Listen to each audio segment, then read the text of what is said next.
তুমি কি জানো নামাজ না পড়ার ফলে তুমি কি হারাচ্ছ? তুমি হারাচ্ছ কবরের আলো, তুমি হারাচ্ছ জান্নাতের টিকিট, আর সবচেয়ে ভয়ানক আল্লাহর সঙ্গে যোগাযোগের সুযোগ। নবী সাল্লাল্লাহু আলাইহি ওয়াসাল্লাম বলেছেন, যে ব্যক্তি ইচ্ছা করেও নামাজ ত্যাগ করে সে কুফরের পথে চলে। এখনই ফিরে আসো নামাজে।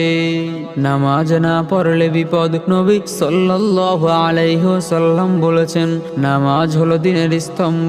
যে ব্যক্তি নামাজ ত্যাগ করে সে ইসলাম থেকে বেরিয়ে যায়। কিয়ামতের দিন ফেরেশতারা জিজ্ঞেস করবে, তোমার নামাজে কোথায়? সময় ছিল কিন্তু তুমি বলবে সময় পাইনি। তখন শুরু হবে শাস্তি, অন্ধকার কবর, আগুনের গন্ধ এবং দেহ কেঁপে উঠবে নিজের নাম শুনে।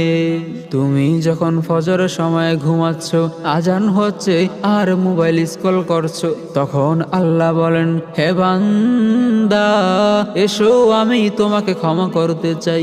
নবী সাল্লাল্লাহু আলাইহি ওয়াসাল্লাম বলেছেন, কিয়ামতের দিন বান্দার প্রথম হিসাব হবে নামাজ।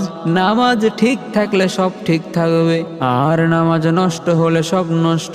হয়তো এই ফজরটাই তোমার জীবনের শেষ ডাক, এখনই নামাজ দাঁড়াও।